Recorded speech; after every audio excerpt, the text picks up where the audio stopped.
The video discusses the rivalry between the Toyota Supra MK4 and the Nissan Skyline GT-R R34, two iconic JDM cars from the 1990s.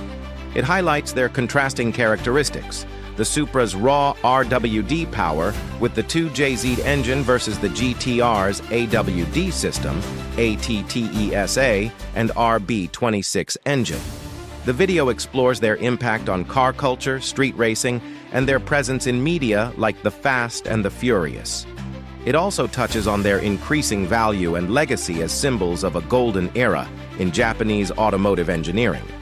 Ultimately, the video concludes that both cars pushed each other to greatness, and the rivalry continues to this day. Don't forget to let us know your thoughts, comment below, like, and subscribe. Tokyo at night, neon reflections ripple across rain-slick streets. A low rumble echoes through the alleys. An R34 GTR glides into frame, its headlights slicing through the dark. Then a Supra rolls up beside it, idling like a beast waiting to pounce. Two silhouettes, two destinies, one silent rivalry about to erupt. This wasn't just a car war. This was an arms race hidden in plain sight. No missiles, no governments, just boost gauges, forged pistons, and national pride. In the 1990s, Japan's automotive giants Toyota and Nissan set out to prove something. They weren't just building cars, they were crafting icons. Two machines emerged from that mission: the Toyota Supra MK4 and the Nissan Skyline GT-R R34. Each one engineered like a supercar. Each one hiding more power than they were legally allowed to admit. And each one built with one unspoken goal: total domination. But here's the twist: they weren't meant to fight each other. And yet they did. On the streets, on the track, in the hearts of every car enthusiast alive. So what really happened when Japan's greatest machines went head-to-head? Buckle up, because you're about to find out.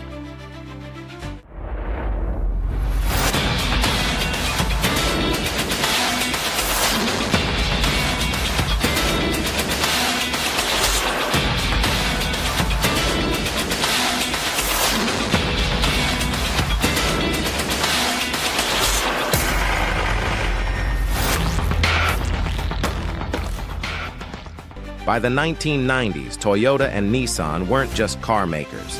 They were empires. Their showrooms were filled with fuel-efficient sedans, reliable family wagons, K-cars built for city life, and the occasional minivan that never broke down. But beyond the dealership lots and secret test tracks and engineering departments locked away from the public eye, something else was happening. Japan was preparing for war. Not a war with tanks or missiles, but one waged with boost RPMs and precision engineering. The thunderous silhouette of the Toyota Supra A80 paint glowing under fluorescent lights. The sharp, aggressive lines of the Nissan Skyline R34 GT-R idle, growling like a caged beast. Factory dyno poles, camouflage prototypes screaming around corners, wind tunnels, engineers with clipboards. Midnight street test runs through the Tokyo Expressway. These weren't just sports cars. They were statements. They were declarations of what Japan was truly capable of when the engineers were let off the leash. The Super MK4 and the Skyline GT-R R34 were born from the same country in the same decade, and they had the same mission to become the greatest performance car the world had ever seen.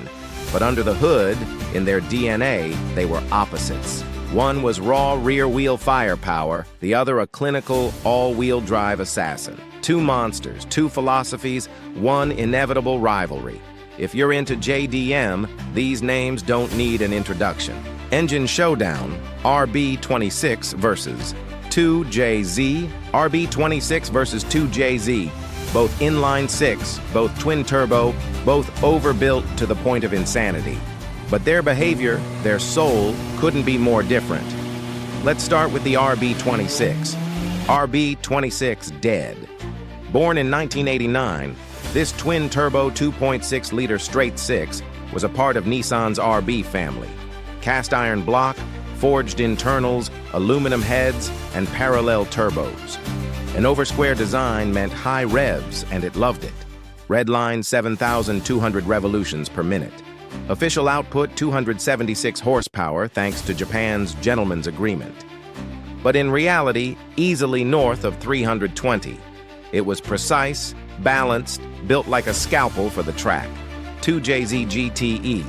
And then there's Toyota's Monster, a 3.0-liter straight six that weighed nearly 276 pounds more than the RB26. Why? Because it was built to last. Forged everything thick iron block, and instead of parallel turbos, it used a sequential setup spool, one turbo early, then bring the other later result, smooth delivery, less lag. The RB26 was all about control. The 2JZ was all about power, 600 horsepower.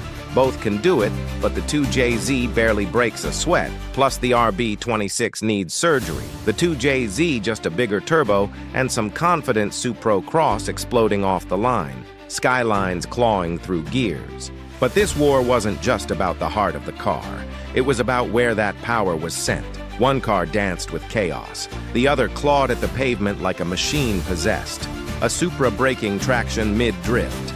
Rear tires screaming in agony. An R34 carving through a mountain pass in the rain unshaken. Precisely. The Supra was built for drama. Rear-wheel drive raw, untamed. You stepped on the throttle and the back end had a conversation with God. You want tire smoke? You got clouds. Do you want grace and forgiveness? Well, don't hold your breath, but the Skyline. It came with something else, something ahead of its time. It didn't just drive it, though. Nissan's ace in the hole was attempted total traction engineering system for all-terrain with ETS Preo. It wasn't just AWD, it was a smart AWD. Reading wheel speed, yaw, throttle position 1,000 times per second. Under normal driving, it stayed mostly RWD, but the second you lost traction, it could send up to 50% of power to the front wheels in milliseconds. And then came HIC as S rear wheel steering. Not just gripping corners, bending physics, rainy touge battles, GTRS sticking to every apex like they were magnetized. Supra swinging wide are sometimes beautiful, sometimes terrifying. The Supra gave you the thrill. The GTR gave you the advantage. So what do you choose? Chaos you can tame or control you can trust. This is where legends draw the line. The war between the Supra and the Skyline wasn't confined to dyno charts and spec sheets. It spilled into the streets. It became culture and then myths. Neon reflections on the wet pavement of the Tokyo Expressway. Two cars merge into frame headlights blazing. One's a Supra, the other a GTR. They vanish into the night. From the Shudo Expressway to Osaka's underground loops, from midnight Tua runs to secret US Dino meets. This wasn't just street racing, it was legend making Smokey Nagata blasting a super past 200 meters on public roads. Mine's GTRS gliding like ghosts. HK's fine-tuning machines to perfection. And then Hollywood showed up, too fast to furious. The superselling wasn't just the tuner's car. It was the hero. Orange, loud, perfect, driven by Paul Walker, it became the face of the underground. Meanwhile, the GTR remained elusive. It existed mostly in video games. Gran Turismo players treated it like a ditty. But outside Japan, you couldn't have one. Not legally. In America, the Skyline was a whisper, a rumor passed down between gearheads. A machine so rare, so unreachable, it became a legend. And when legends aren't accessible, they only grow bigger. The war was no longer about performance. It was about identity. Fast forward to today, and the battlefield looks nothing like it did in the 90s or used Supra. In 2010, you could grab one for $20,000, maybe less if it was naturally aspirated. But today, that same car, if it's clean manual and turbocharged, will set you back $100,000 minimum. Pristine examples, $200 plus and rising, and the Skyline GT-R R34. It was never sold in the US when new, but thanks to the 25-year import rule is finally legal, kind of. You're looking at $11,200 plus just to start. Want something special like a V-Spec newer or Z-Tune? You're in $400 plus territory for a car built in 1999. So why the insane prices?